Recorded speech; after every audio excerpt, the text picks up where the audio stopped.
Hello, this is Pastor Maxwell again, and we're already in the midst of our series, Matters of the Heart. If he became sin for you, he can recycle you.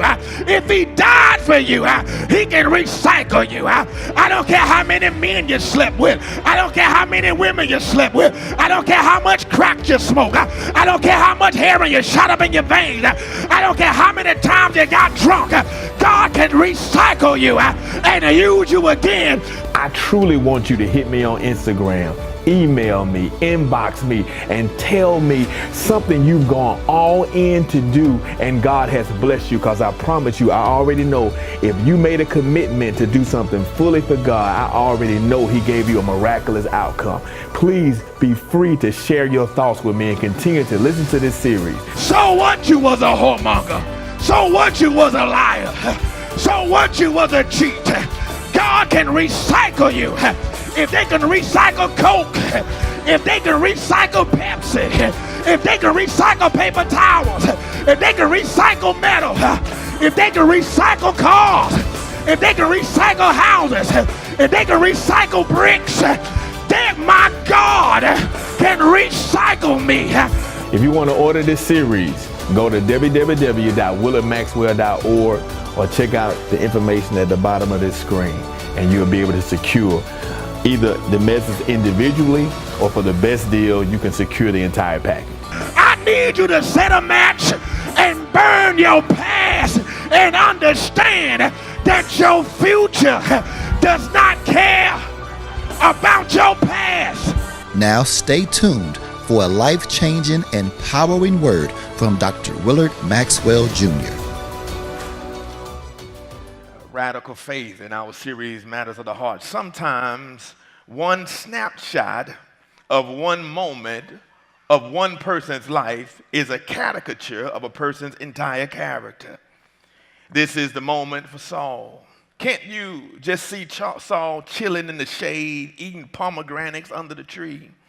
Instead of looking for the enemy, he should have been looking to fight. We shouldn't be surprised. Saul always was willing to let somebody else fight his battles. He let David do his job and fight Goliath and send him to many other battles. That's why the women would sing, Saul killed his thousands, but David killed his 10,000. He was bold.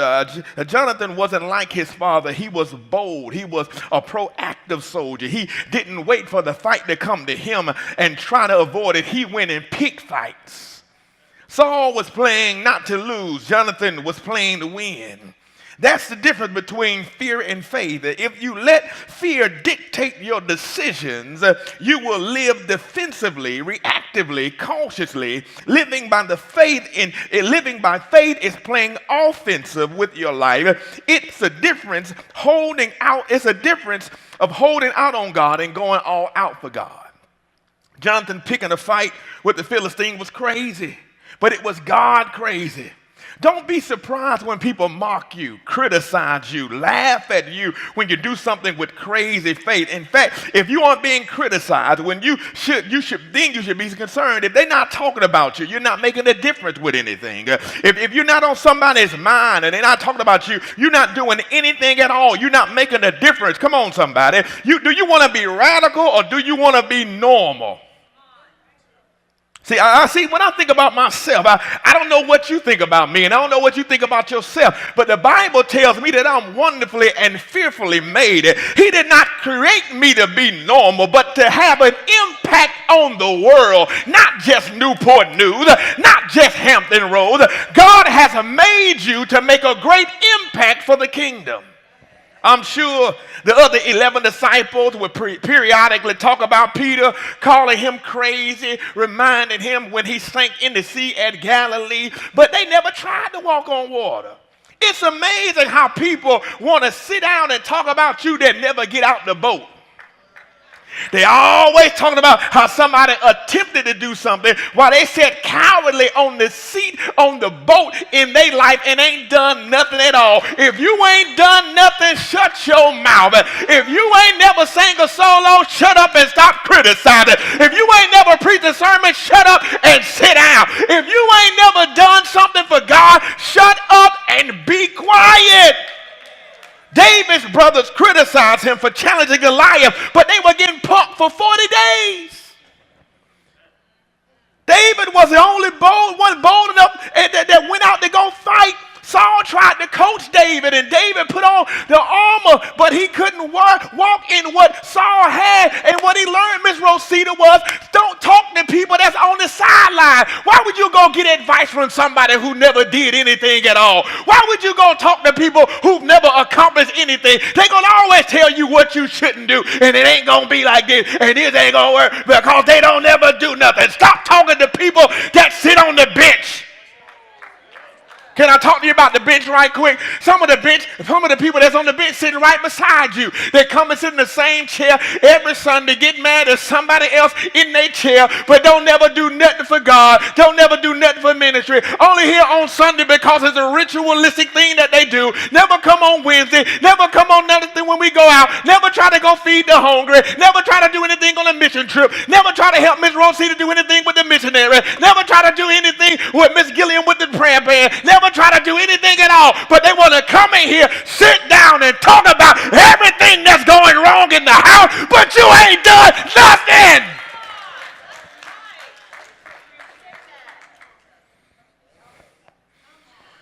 Back to the text. Why did Jonathan climb this cliff? What made him so bold and cast out all common sense and fear? During the early days of Saul's kingship, the Philistines controlled the western border of Israel, and battle lines were drawn at the pass called Michmash. Saul seemed content with sitting on the sideline, but Jonathan wanted to be on the front lines. He said, "Come, let us go over to the Philistines' outpost on the other side." He said, "Bump this comfort zone stuff. Going all out for God always starts with one step of faith. It's often the longest and hardest and scariest step. But when we make a move that is motivated by God's glory, it moves the heart and the hand of God. There comes a place in life when we must say enough is enough. The pain of staying the same is greater than the pain of change. We reject the status quo. We refuse to remain the same. This is the moment for Jonathan. The New Living Translation captions it, Jonathan's daring plan. It seems like a pretty dumb plan to me. It has to be the worst military strategy ever. Jonathan exposes himself to the enemy in broad daylight and concedes the high ground. Then he comes up with the sign to determine whether the enemy will engage or not. He should engage with the enemy or not. He said, but if they say, come up to us, we will climb up, because that will be our sign that the Lord has given them into our hands. If I'm making up signs, I'm not making up one where if they tell me to come up and fight, I'm climbing the mountain. No, I ain't doing that. Jonathan chooses the most difficult, dangerous, and daring option that exists. You have to respect his audacity, though, right? We think Jesus died to keep us safe. He died to make us dangerous. See, the will of God is not an insurance plan, it's a radical plan. I know he saved you on that cross. He walked down 40 and 2, burning generation.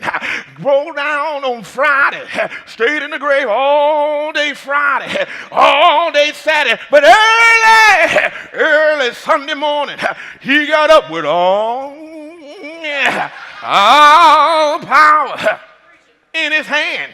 But when he gave me the power, what am I going to do with it?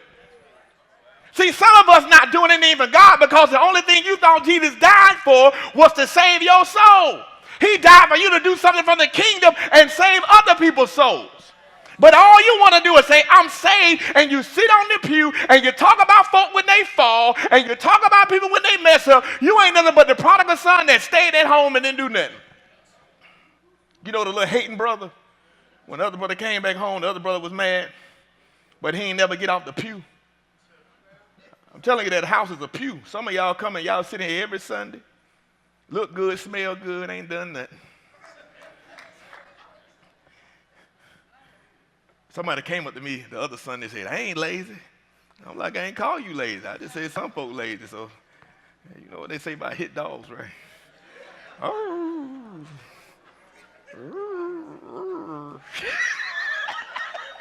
Oh, let me stop. And I'm not sure which one is more dangerous, climbing the mountain or fighting the Philistines. There was no guarantee that Jonathan would even survive the climb. And even after the climb, it was no guarantee that him and his armor bearer would win the fight. They were outnumbered 10-1. See, I used to go rock climbing in Atlanta. You know, now on the outside rocks, but inside, controlled setting. If I fall, the little rope got me. If the rope don't got me, the little padded floor got me. But if I fall, I might get hurt, but I ain't gonna die. You know what I'm saying? But I used to climb there. But even when I climbed a couple of little walls, at the same time, I'd be tired.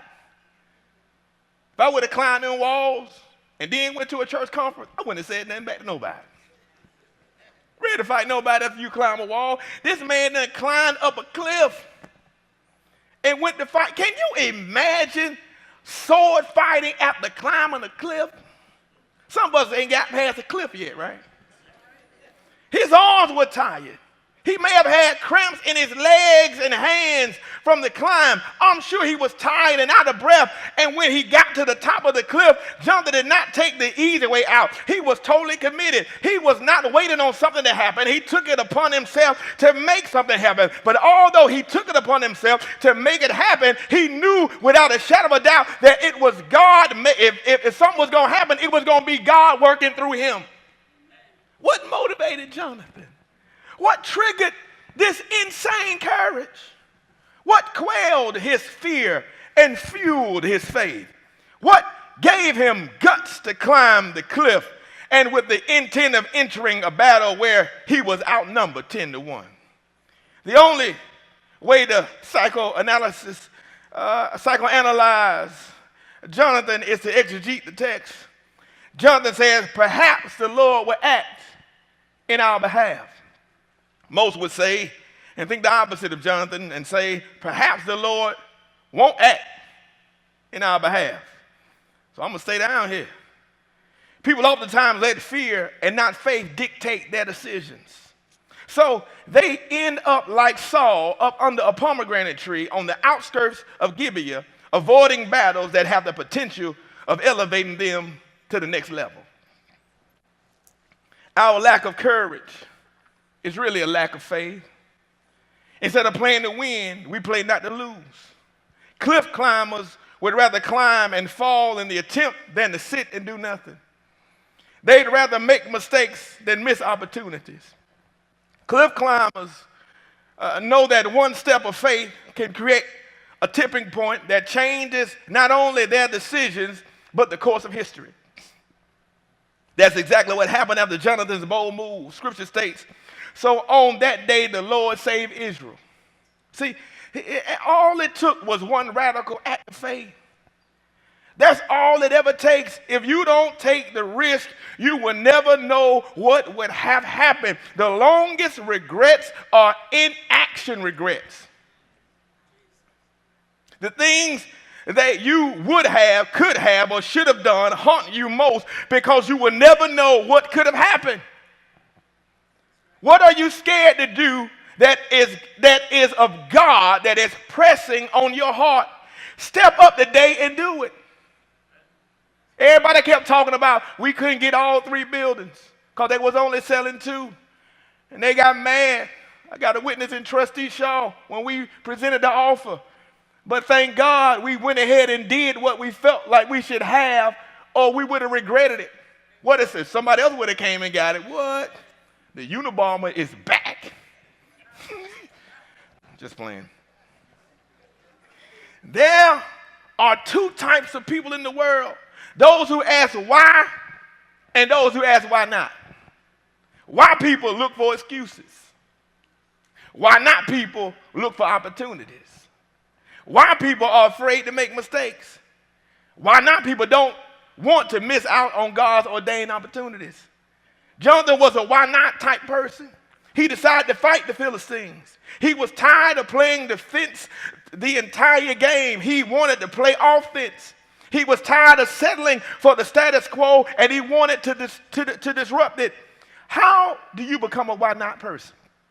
I'm glad you asked. It starts when we get on our knees. Prayer is picking a fight with the enemy. It's spiritual warfare. See, intercession transports us from the sidelines to the front lines without even going anywhere. You know, it's like that little briefcase the president got that we scared that he got it right now. You know what I'm talking about. And there is, whether battle is won or lost, prayer is the difference between us fighting for God and God fighting for us.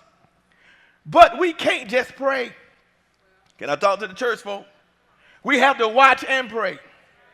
In other words, we have got to get off our blessed assurance and do something. And when we do, we never know what God would do next. See, we tend to forget that we are born in the midst of a battlefield. Paul said that we were born in sin and shaped in iniquity, yet we act like we are in a peaceful time. Jesus sounded the battle cry over 2,000 years ago. He said, I will build my church and the gates of hell will not overcome it. Listen to this. Gates are defensive measures, which tells me we're supposed to be on the offense. We're supposed to be kicking in the gates of hell. We're supposed to be taking over territory from the devil. But the church often sits back to simply defend what we have from the devil. Everyone that plays sports wants to score, even a defensive player on the football field get highly excited when they score. As a Christian, if you played a little more offense and actually scored, you would be more excited about being a Christian. See, when we don't play offense, the devil gets bolder because we're not taking the territory back from him that we never should have lost. I get tired of us preachers get up here talking about we got to take back what the devil stole from us. Why in the world did the devil steal anything from you in the first place? Hell has no authority over you. It says that we have the authority over angels. In fact, the angels get mad at us in Hebrews chapter 4 and said, what is man that you're mindful of them? You made everything to be subject under their feet, yet they don't walk in the power that you've ordained them to walk in. The reason why the world is so messed up is because the church is not kicking in the gates of hell and going into schoolhouses. The reason why the world is messed up is because the church not kicking in the gates of hell and going in the neighborhoods. You know why the nation's so messed up? Because the church is not kicking in the gates of hell and making sure they let the White House know that we don't want to put you in office, whether I voted for you or not. You there because of the people. We need to get more bolder and understand that we're supposed to be the head and not the tail, above and not beneath. Why in the world are you down below? I'm trying to talk to somebody. The church needs to play more offense. We're supposed to be kicking in the gates of hell. And every time the church get up and go do something, church folk get mad. When I first got here, people wanted me to just sit up there and stay in my office. What you want to do? Come wave at me and leave? I'm supposed to be in the highways and byways of life. I'm supposed to be at the schoolhouses. I'm supposed to be in the public office. I'm supposed to be around the politicians. I'm supposed to be down around the police to make sure they don't shoot one of my people. You got to understand, if you really called of God, you won't just sit on the sidelines. You'll be in the game. Christianity is not a spectator sport. This ain't your job. Right now you in the locker room. This is my job. My job is to get you ready to go out into the world. This is the locker room. I'm giving you a pep talk. I'm telling you to get up off your blessed assurance and get in the game and kick in the gates of hell. I fooled you, brother Organist. I ain't ready. You can go up there if you want to.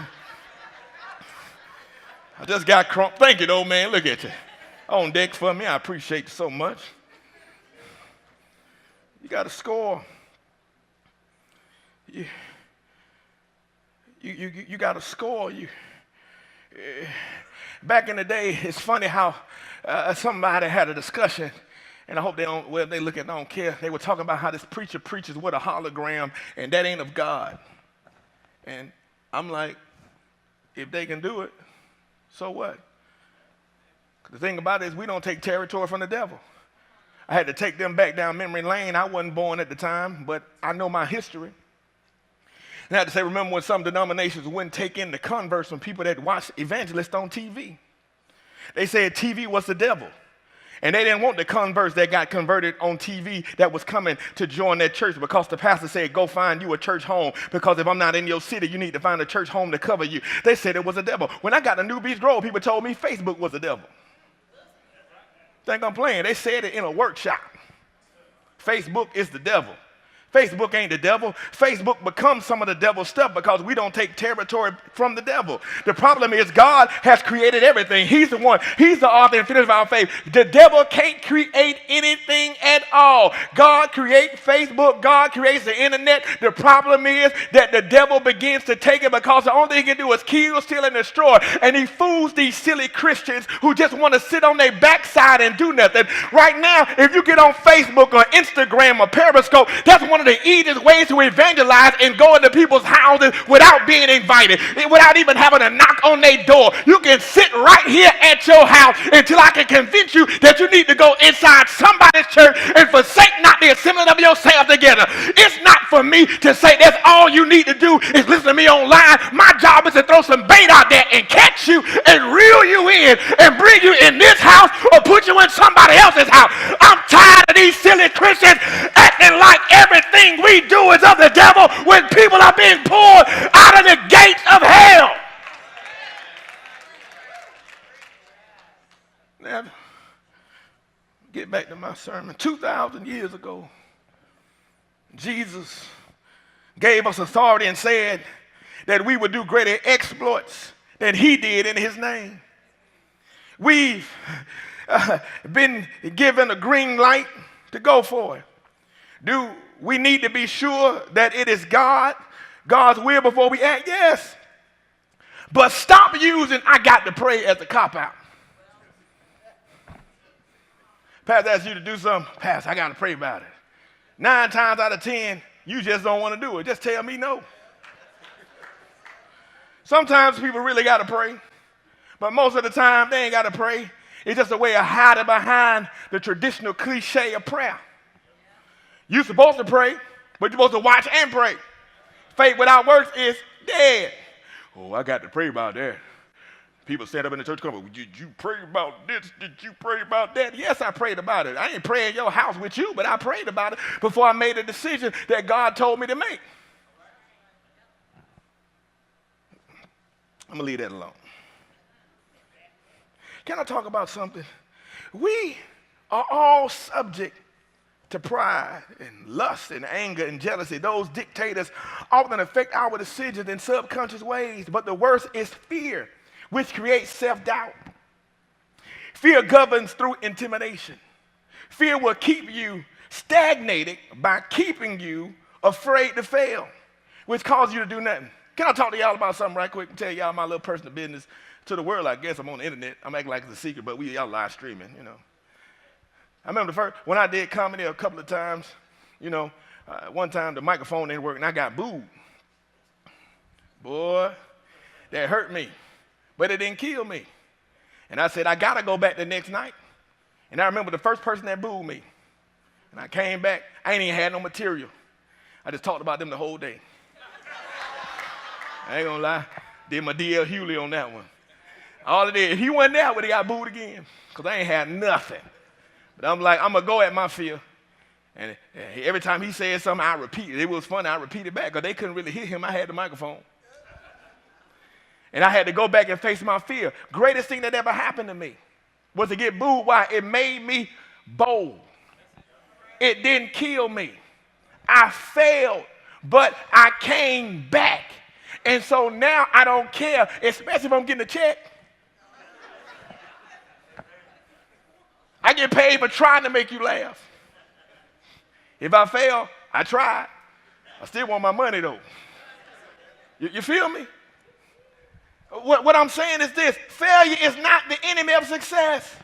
Failure happens on the road to success. If you've never failed, you've never succeeded. If you have never failed, you have never tried to do anything. Choose today who you're going to submit to, fear or faith. Choose faith. I'm just giving you the answer, cheat sheet. Some people are wide as risk takers and have high threshold of faith. If you do not have the gift of faith and you take a small step, don't feel bad because someone else has does something bigger. If that's all you can do, then that's all you can do. But what's not acceptable is doing nothing. It was, wow, when I came back from Haiti, there was a lady sitting beside me on the plane, and she had never flown before. And the flight from Haiti ain't that short. It ain't long, but it ain't that short either. And the whole flight, she prayed, Deacon Spells, the whole flight. She was in between. I said, well, I know I ain't dying today. We gonna make it back. Because if we die, I'm going to sure tell God now, you said prayer changed this thing now. I mean, she was praying, and the interpreter, she was scared of the interpreter because she was praying so much because she was flying with the interpreter, but the interpreter was like, we wouldn't help her. The stewardess was staying away from her, but I was like, you go on and pray, girl, because I know we're going to be all right. I don't think she understood what I was saying because she was speaking in French. But but the thing about it, she prayed the whole time. I knew she's Father God. She was into it the whole flight. See, y'all think I'm talking about part of the flight. No, I'm talking about the whole flight.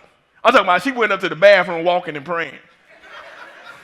Came out still praying. She was scared to death. But the thing was, even though that wasn't that much faith to me, it was a lot of faith to her. So that means she was exercising her faith. Even if it seems small to other people, it does not matter. If it's big to you, God is stretching you. Don't worry about how Pastor Maxwell walks in faith. Worry about how you walk in faith. If it's only thing you can do is something real little, as long as you stretching yourself, it does not matter.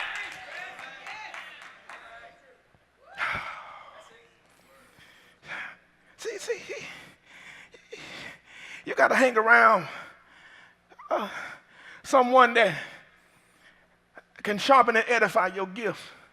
When I put my motorcycle up for a long time, and then I finally want to ride, I'll call Trusty Anton or Will, and they ride crazy. Now, I don't ride as crazy as they do, but they stretch my faith.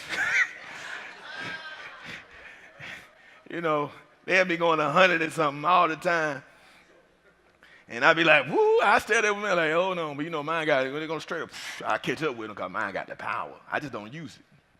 That's how some of us are. We got the power and don't use it. My bike is the fastest bike on the street, but you wouldn't know it with me on it.